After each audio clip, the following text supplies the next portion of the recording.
پہلے پارے کے اینڈ میں سورہ البقرہ میں ہم نے پڑھا تھا، جب حضرت یعقوب علیہ السلام جو آگے سے پوتے ہیں حضرت ابراہیم کے، وہ جب اس دنیا سے جانے لگے تھے تو انہوں نے بھی اپنی اولاد کو اکٹھا کر کے کہا تھا کہ میرے بعد تم کس کی عبادت کرو گے؟ تو سب نے کہا تھا اللہ کی۔ تو انہوں نے واضح کہا تھا کہ جو اللہ کی عبادت کرے گا، جو مومن ہے، وہ میری اولاد ہے، اور جو کافر ہے، مشرک ہے، میں اس کا کوئی ذمہ نہیں لیتا ہوں، اس کے بارے میں میرا کوئی دعویٰ نہیں ہے۔ اور یہ بات تاریخ سے ثابت ہے، نوح علیہ السلام اور لوط علیہ السلام جب ان کے گھر والے اہل جو ہیں وہ جب مومن نہیں رہے، کافر اور مشرک ہوئے، تو وہ ان کے اہل ہی نہیں کہلائے، بلکہ نبیوں کے اہل تو وہ ہوا کرتے رہے ہیں ابھی تک جو کہ اسلام والے تھے، چاہے وہ نبی کے خاندان سے بھی نہ ہوں۔ تو یہاں اللہ نے کہا ہے کہ خانہ کعبہ کی تولیت کے لیے، خانہ کعبہ کے ولی بننے کے لیے اول شرط یہ ہے کہ بندہ پرہیزگار ہو اور اللہ کا تقوی ہو، وگرنہ ابراہیم کی اولاد سے ہونا یا نہ ہونا یہ شرط نہیں ہے۔ تو اب کافر جو ہیں وہ مشرک ہیں، کافر جو ہیں وہ اللہ کو نہیں مان رہے ہیں، تقوی و پرہیزگاری تو دور کی بات، وہ سرے سے اللہ کی ذات کو ہی صحیح طرح سے تسلیم نہیں کرتے، تو کیسے خانہ کعبہ کے متولی ہو سکتے ہیں؟ اور پھر اللہ نے بتایا ہے اگلی آیت جو اب ہم پڑھ رہے ہیں، آیت نمبر 35، کہ خانہ کعبہ میں کفار کی جو عبادات کے طریقے تھے وہ عجیب و غریب تھے۔ مشرک جو متولی بنے بیٹھے تھے خانہ کعبہ کے، وہ کیا کرتے تھے؟ خانہ کعبہ کے اندر ننگے ہو کر طواف کرتے تھے۔ انہوں نے اللہ کے گھر میں ہی بہت سے دیوی دیوتاؤں کے بت بنا کے رکھے ہوئے تھے۔ یہ بھی ایک بہت بڑی توہین ہے اللہ کی، نعوذ باللہ من ذالک۔ اوپر سے وہ سیٹیاں اور تالیاں بجا کے اپنی تفریح کا سامان کیا کرتے تھے، اور اس بات کو انہوں نے عبادت کا نام دے رکھا تھا۔ اب ان کا یہ دعویٰ ہے کہ جب اللہ کے نبی ان کو منع کر رہے ہیں کہ اللہ کے گھر کے اوپر جارحانہ قبضہ نہ کرو، اور اللہ کے گھر میں اس طرح سے عبادت کرو جیسے اللہ کی شان ہے، اور اللہ کے اس کے رسول کے خلاف مت چلو، یہ تین باتیں اللہ کے نبی ان کو کہتے رہے، تو الٹا یہ کہ وہ اللہ کے نبی کی بات کو سنتے، وہ یہ دعویٰ کرتے تھے اگر مسلمانوں کا دین سچا ہے تو ہم پر عذاب کیوں نہیں آ جاتا؟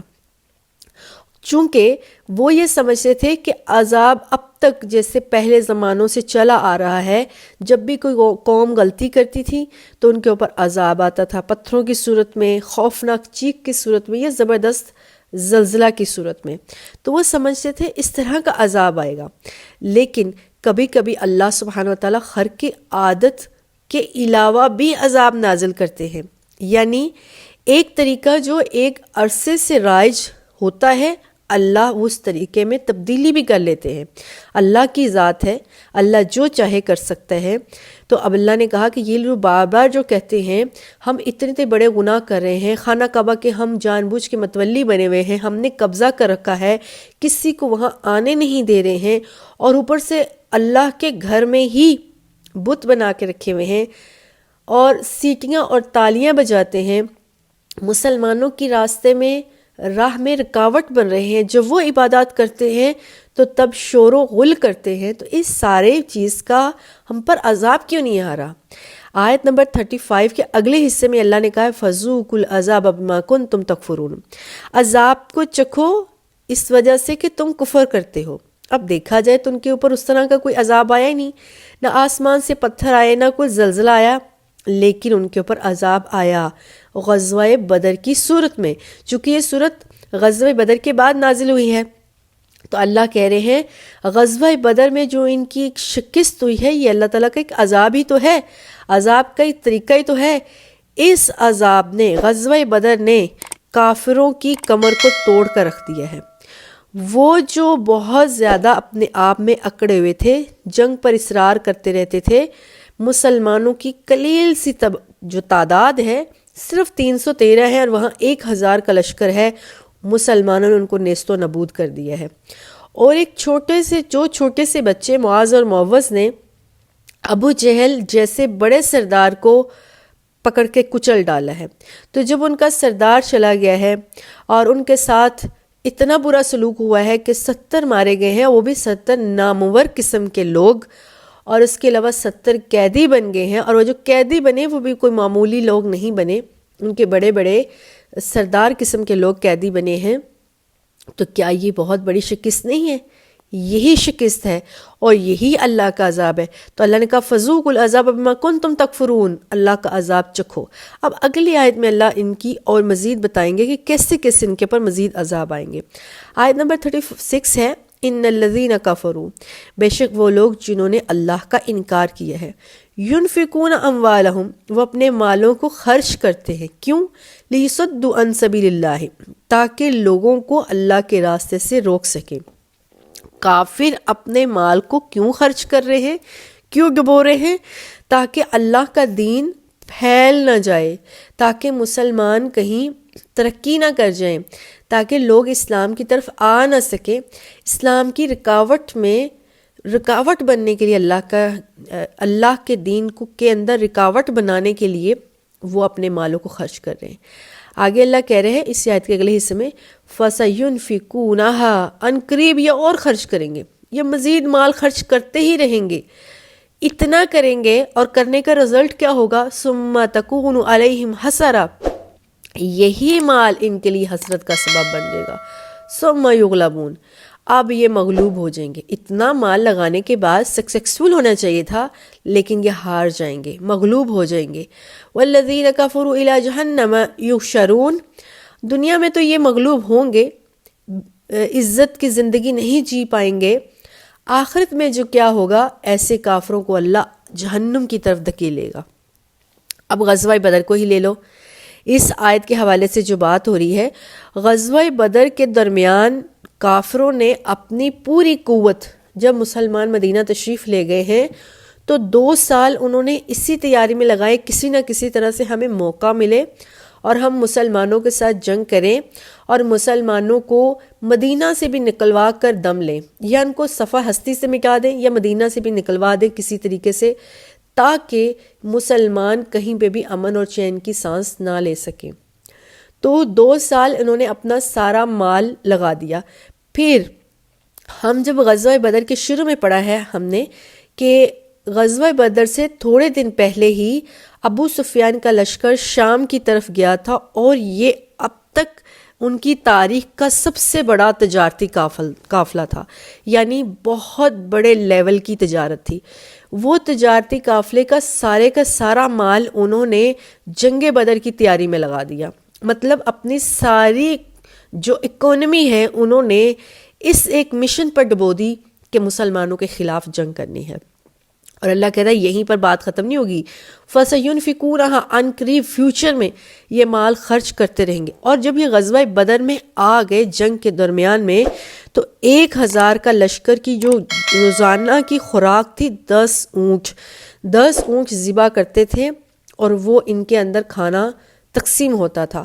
چونکہ مومن ہمیشہ کم کھاتا ہے، احادیث میں ہے کافر زیادہ کھاتا ہے اور مومن ہمیشہ کم کھاتا ہے۔ یہ تو صرف ان کے گوشت کا خرچہ تھا، دیگر سارے اخراجات اس کے علاوہ تھے۔ اور پھر ابھی ہم نے جو بات کی، ابو سفیان کا سارا منافع انہوں نے اسلام کے خلاف استعمال کیا ہے۔ اب اس کے بعد یہ جو اللہ کہہ رہا ہے نا ان قریب یہ مال اور خرچ کریں گے، تو غزوہ بدر کے بعد اللہ کی اس پیشن گوئی کے مطابق ایک ایک حرف صحیح درست ثابت ہوا۔ غزوہ بدر میں بھی اپنا سارا مال ڈبو کر یہ شکست فاس ہو کر لوٹے تھے، اور آگے اسلام دشمنی کی راہ میں انہوں نے ساری عمر اپنا مال خرچ کیا ہے، اپنا وقت خرچ کیا ہے، اپنی جسمانی قوتیں، جانوں کا نقصان، یہ الگ تھا، اور یہ سب ان کے لیے حسرت بن گیا۔ دنیا میں بھی ان کے لیے حسرت ہوگا، اور اس دنیا کے بعد اگلی جو زندگی، آخروی زندگی، اللہ کہتے وہاں پہ بھی جہنم کا عذاب ہوگا، کیونکہ ہمیشہ غلبہ کس کو ہوگا؟ اگلی آیت میں اللہ نے کہا ہے، آیت نمبر 37 میں ہے لِيُمِيزَ اللَّهُ الْخَبِيثَ مِنَ الطَّيِّبِ، اللہ ایسا کیوں چاہتا ہے؟ تاکہ ناپاک پاک سے الگ ہو جائیں، تاکہ پاک ناپاک سے الگ ہو جائیں۔ وَيَجْعَلَ الْخَبِيثَ بَعْضَهُ عَلَى بَعْضٍ، اب کیا ہے، یہ ساری جو جنگ و جدال ہوئے، یہ جو اسلام کے خلاف کفار نے اپنے پراپر گنڈا کیے، ان ساروں کا رزلٹ کیا ہوا؟ رزلٹ یہ ہو گیا کھرا اور کھوٹا الگ ہو گیا، گندا اور صاف الگ ہو گیا۔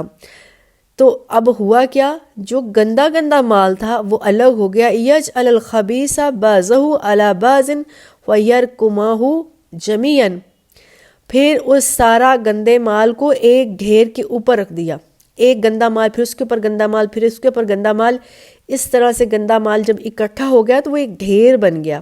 جب وہ ڈھیر بن گیا یجعلہ فی جہنم، اس ڈھیر کو اللہ تعالیٰ جہنم میں پھینک دے گا۔ اولئک هم الخاسرون، یہی لوگ اصل نقصان اٹھانے والے۔ اس سے بڑھ کر کیا نقصان ہے کہ کوئی قوم اپنی ساری زندگی کی جمع پونجی، محنت، وقت، قابلیت، سرمایہ کسی ایک چیز پر کھپا دے اور آخر میں اس کو صرف تباہی اور جہنم کا راستہ ہی ملے، اس سے بڑھ کر تباہی اور بربادی اور کیا ہو سکتی ہے؟ یہ تو ہے آخروی انجام۔ دنیاوی انجام کیا ہوا؟ غزوہ بدر میں 70 لوگ جو مارے گئے ان کو کوئی عزت سے دفنایا نہیں گیا، بلکہ کیا ہوا؟ صحابہ نے سارے ایک گھڑا، بڑا سارا گھڑا کھودا اور جتنے بھی کفار اس جنگ میں مر گئے تھے اس سب کو اس گھڑے میں ڈالا اور وہیں پر اس کو مرنے گلنے سڑنے کے لیے چھوڑ دیا۔ دنیا میں بھی وہ ایک گھڑے میں سارے اکٹھے ہو گئے، سارا ردی کا مال ایک گھڑے میں اکٹھا ہو گیا، گل سڑ گیا، جل گیا، اور آخرت میں بھی وہ ایک گھڑے میں اکٹھے ہوں گے اور گل سڑ جائیں گے۔ وہ مومنین جو غزوہ بدر میں شہادت کا درجہ پائے ہیں، اللہ نے ان کے لیے بڑے مراتب دیے۔ اور شہید واحد وہ ہستی ہوتا ہے جو بغیر حساب کے اللہ کے پاس جاتا ہے۔ شہید واحد وہ ذات ہے جو قبر کی آزمائش اور قبر کے عذاب سے بچ سکتا ہے، قبر کے سوال و جواب سے بچ سکتا ہے۔ شہید واحد وہ ذات ہوتی ہے جو ڈائریکٹ جنت میں جاتا ہے۔ مرنے کے بعد جو 6-7 مراحل انسان کو طے کرنے ہیں وہ سارے مراحل سے بچ جاتا ہے، اور شہید جیسے ہی مرتا ہے اللہ سبحانہ وتعالیٰ رسول اللہ صلی اللہ علیہ وسلم نے احادیث میں، جو کہ ڈائریکٹ حدیث قدسی ہیں، اللہ کے الفاظ ہیں، کئی احادیث ہیں، جو شہید اس دنیا سے شہادت پا جاتا ہے جیسے ہی پاتا ہے اس کی روح آسمان سے جنت کے پرندے آتے ہیں سبز، اور ان کی روح چلی جاتی ہے، کنورٹ ہو جاتی پرندوں میں۔ سارا دن وہ جنت میں مزے لیتے ہیں، شام کو ان کے لیے قندیلے بنے ہوئے ہیں، گھونسلے بنے ہوئے ہیں، لٹکنے والے گھونسلے، ان میں جا کے ریسٹ کرتے ہیں۔ ہاں، شہید کی باڈی جو ہے وہ قبر میں پڑی رہتی ہے، اور وہ باڈی بھی بغیر کسی نقصان کے پڑی رہے گی، اور قیامت کے دن وہ جب سور پھونکا جائے گا اس دن کھولی جائے گی۔ اس سے بڑھ کر کسی کو کوئی درجہ ملے تو کیا ملے کہ جیسے ہی شہید شہادت کا مرتبہ پاتا ہے، پہلے خون کا قطرہ زمین پر گرتا ہے، اللہ اس سے راضی ہو جاتا ہے، اس کا اپنا دیدار کروا لیتا ہے اور اس سے پوچھتا ہے تمہیں اب کیا چاہیے؟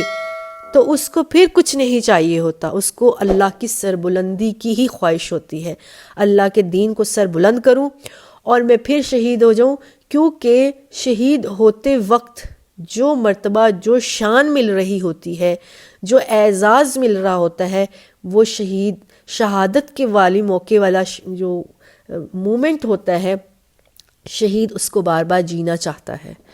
تو یہاں پر جو اللہ نے شہادت کے مراتب اور وہ ساری بات ہے، یہ کفار کو تو نہیں ملی اور کفار کو نہیں ملے گی، چونکہ اللہ نے کھرے اور کھوٹے کو الگ کر دیا۔ اب جو کھرے ہیں ان کا کیا انجام ہے، ان کا کیا صلہ ملا ہے، ان کو کیا نعمتیں ملی ہیں، اور جو کھوٹے ہیں ان کو کیا سزا ملی ہے، یہ ہم نے آیت نمبر 37 میں پڑھا۔ سب کو ایک گڑھے میں ڈال کر اوپر سے آگ لگا دی جائے گی، اور غزوہ بدر کے بعد بھی یہی ہوا تھا۔ اب آخرت میں کیا ہوگا، کیا ہے، وہ اللہ نے صاف کہہ دیا ہے، باقی کل قیامت کے دن ہی اللہ سبحانہ وتعالی جانتے ہیں کیا ہوگا۔ اللہم حسیبنا حسابا یسیرا، اللہم لا تجعلنا منہم، اللہ ان لوگوں میں سے ہمیں نہ کرنا، آمین۔ آیت نمبر 38 ہے، 38 یس۔ کل کہہ دیجئے للذین کفروا، ان لوگوں سے جو کافر ہیں، اے نبی صلی اللہ علیہ وآلہ وسلم، آپ کافروں سے یہ بات کہہ دیجیے، یعنی اللہ کا یہ پیغام دے دیجیے، ان اگر ینتہو، اگر وہ باز آ جائیں، بڑا ہو گیا، بہت بڑی شکست فاس سے دوچار ہوئے ہیں یہ کافر، اور اپنی سرگرمیوں سے باز آ جائیں۔ ابھی بھی ان کے پاس موقع ہے، انہوں نے اپنا سارا سرمایہ گوا لیا، اپنی بڑی بڑی ہستیاں گوا لی ہیں، اپنا قیمتی وقت گوا لیا ہے، بہت بڑا نقصان کیا ہے اپنی ریاست کا، اپنے لوگوں کا جانی مالی وقتی نقصان کیا ہے، تو کافروں سے کہہ دیجئے باز آ جائیں، ابھی بھی وقت ہے، باز آ جائیں، یغفر لہم، اللہ تعالیٰ ان کو معاف کر دے گا۔ اللہ تعالیٰ سے معافی مانگے، اسلام قبول کر لیں تو اللہ ان کو معاف کر دے گا۔ ما قد سلف، ایسے ہی معاف کر دے گا جیسے پہلی قوموں کو اللہ نے معاف کیا تھا۔ جس قوم نے بھی اللہ سے معافی مانگی اللہ نے ان کو معاف کیا۔ ہمارے سامنے بہت بڑی قوم کا ایک واقعہ ہے۔ کون سی قوم؟ حضرت یونس علیہ السلام کی قوم نے یکجاں ہو کر اللہ سے معافی مانگی، اللہ نے قوم کو معاف کر دیا۔ وَإِنْ اگر یعودو، اگر یہ واپس لوٹیں گے، وہی کام کریں گے، وہی جو پہلے انہوں نے کیا ہے، رسول اللہ صلی اللہ علیہ وسلم کے خلاف کام کیے ہیں، فقط مزد سنت الاولین، تو پھر ان کے ساتھ وہی ہوگا جو پہلی قوموں کے ساتھ ہوتا رہا۔ مطلب اب ان کے ساتھ وہی سلوک ہوگا دوبارہ بھی جو غزوہ بدر میں ہوا ہے، یا پھر پہلی قومیں جب اسلام کے خلاف ہوتی تھی تو ان کے اوپر جو عذاب آتے تھے ان کے اوپر بھی وہی عذاب آئیں گے، تو ان کو باز آ جانا چاہیے۔ اگر یہ باز نہیں آئیں گے تو پھر کیا ہوگا؟ ان کو اللہ تعالیٰ مزید عذاب سے دوچار کریں گے۔ آیت نمبر 39 ہے وَقَاتِلُهُمْ حَتَّى لَا تَكُونَ فِتْنَةٌ وَيَكُونَ الدِّينُ كُلُّهُ لِلَّهِ۔ یہاں ایک بہت بڑی بات اللہ نے کہی ہے، جہاد کرو یہاں تک کہ کوئی فتنہ اور فساد دنیا میں نہ رہے، وَيَكُونَ الدِّينُ كُلُّهُ لِلَّهِ، ہر جگہ پر اللہ کا دین ہی ہو جائے، پورے کا پورا دین اللہ کے لیے ہو جائے۔ فَإِنْ انْتَهَوْا، اگر کوئی شخص کوئی قوم باز نہیں آتی ہے اپنے کرتوت سے، اپنے برے اعمال سے، فَإِنَّ اللَّهَ بِمَا تَعْمَلُونَ بَصِيرٌ، جو بھی تم کرتے ہو اللہ اس کو دیکھنے والا۔ یہاں پر تین چیزوں کی طرف اشارہ ہے۔ پہلا ہے کہ فتنہ کیا ہے ہمیں پتہ ہونا چاہیے، پھر جہاد کیا ہے اور جہاد کی ضرورت کیوں محسوس ہوتی ہے۔ آیت نمبر 39 میں جو بات ہے، تو فتنہ کیا ہے؟ فتنہ اپنے اندر بہت وسیع مطلب رکھتا ہے، لیکن یہاں پر ہم سمپل بات کریں گے، ہر وہ کوشش، ہر وہ کام جو اسلام کے خلاف ہے یا اسلام کے راہ میں رکاوٹ بن رہا ہے، وہ ہے فتنہ، اور اس رکاوٹ کو راستے سے ہٹانا اور اسلام کے راستے کو صاف کرنا، اس کا نام ہے جہاد فی سبیل اللہ۔ بہت سمپل مطلب ہے۔ اب جہاد جو ہے وہ دو قسم کا ہو سکتا ہے۔ نمبر 1، ایسے جگہ جہاں مسلمان ہیں وہاں پر کافر ان کو شرعی کام کرنے نہیں دے رہے ہیں، ان کو اپنی زندگی اسلام کے مطابق گزارنا نہیں دے رہے ہیں، اور اس قسم کے جہاد کو دفاعی جہاد کہتے ہیں۔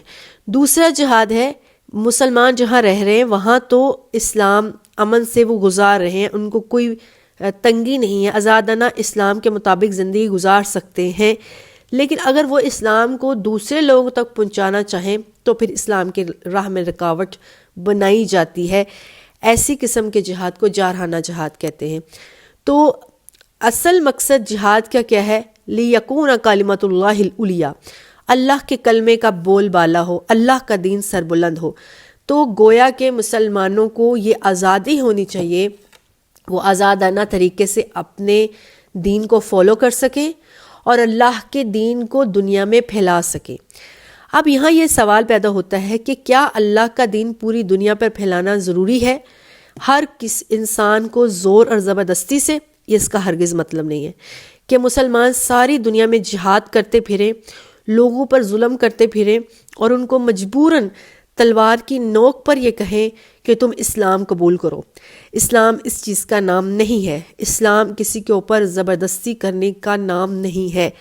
اسلام کا مطلب ہے دین کی تبلیغ کی جائے، دین کا میسج دنیا میں پھیلایا جائے، اور اگر کوئی شخص قبول کرتا ہے تو ٹھیک ہے. اگر کوئی قبول اسلام نہیں کرتا تو وہ اسلام کے خلاف نہیں چلے گا، اسلام کی راہ میں رکاوٹ نہیں بنے گا، بلکہ وہ مسلمانوں کے ساتھ یہ معاہدہ کر کے رہے گا کہ میں اپنے ہی دین کو قبول کروں گا، چاہے مجھ سے جزیہ لے لو، یا میں تمہارا ساتھی بن جاتا ہوں، یا میں تمہارے خلاف نہیں چلوں گا، میں آرام سے اپنے دین پر رہتا ہوں اور تم اپنے دین پر رہو. اب میں اپنے دین پر رہتا ہوں، تم اپنے دین پر رہو. اسلام اس کو بھی قبول کرتا ہے. کیوں؟ کیونکہ اسلام امن کا دین ہے، اور اسلام چاہتا ہے کہ پوری دنیا میں امن اور سکون کے ساتھ زندگی گزاری چاہے. اگر کوئی اور دین کے فالوور ہیں تو وہ اپنے دین پر عمل کر سکتے ہیں. اسلام ان کو زبردستی نہیں کرتا ہے. اسلام کہاں پہ جہاد کرتا ہے؟ جب اسلام کی راہ میں رکاوٹ بنی جائے، جب دنیا میں فتنہ اور فساد مچایا جائے، جب مسلمانوں کی زندگیوں کو تنگ کیا جائے، تب اللہ جہاد کا حکم دیتا. اس سے پہلے اللہ نے کبھی جہاد کا حکم نہیں دیا. آیت نمبر 40 ہے وَإِن تَوَلَّوْا فَاعْلَمُوا أَنَّ اللَّهَ مَوْلَاكُمْ. اللہ کہتا ہے اگر یہ کافر اسلام کی اس ڈیمانڈ کو، اس بات کو نہیں مان رہے ہیں، تو ان کو جان لینا چاہیے اللہ ان کا سرپرست ہے. نعم المولا و نعم النصیر. اللہ سے بڑھ کر کوئی سرپرست اور کوئی اچھا مددگار نہیں. تو بڑی صاف بات اللہ نے گئی ہے. غزوہ بدر کے بعد اب ساری کی ساری سرپرستی کس کے ہاتھ میں آ گئی؟ اللہ کے ہاتھ میں. ساری کی ساری نصرت کیا ہے؟ اللہ کے پاس. اللہ ہی نے اسلام اور مسلمانوں کو اپنی سرپرستی میں لیا اور غزوہ بدر کے موقع پر مسلمانوں کی مدد کی ہے. تو اگر کافر اسلام لے آتے ہیں یا جھک جاتے ہیں اور کہتے ہیں کہ ہم مسلمانوں کے خلاف کوئی چالیں نہیں چلیں گے، اللہ اس کے رسول کو تنگ نہیں کریں گے، ہم اپنے وطن میں امن اور سکون کے ساتھ رہیں گے، تو اسلام کبھی بھی ان کے ساتھ جارحانہ طور پر جنگ یا جہاد نہیں کرے گا. تو اللہ کہتے ہیں اگر وہ پھرتے ہیں بار بار، اور یہ پیشن گوئی اللہ نے پچھلی آیات میں دے دی ہے، وہ ایسا کریں گے، بار بار جنگ لڑنے کے لیے مسلمانوں کے خلاف لڑیں گے، بار بار مسلمانوں کو تنگ کریں گے. اگر کافر بار بار مسلمانوں کو تنگ کریں گے، بار بار مسلمانوں کے خلاف چلیں گے، تو اللہ نے صاف کہہ دیا اللہ مسلمانوں کے ساتھ ہے، اللہ ان کا بہترین دوست اور مددگار ہے. کس کا دوست و مددگار نہیں ہے؟ جو اللہ کے خلاف چلتا ہے. تو اللہ کے جو خلاف چلے گا وہ کبھی بھی کامیاب اور کامران نہیں ہو پائے گا. تو اللہ سے دعا ہے اللہ ہمیں دین پر صحیح طور پر عمل کرنے کی اور ثابت قدم رہنے کی توفیق فرمائے. آمین. والسلام علیکم ورحمۃ اللہ وبرکاتہ.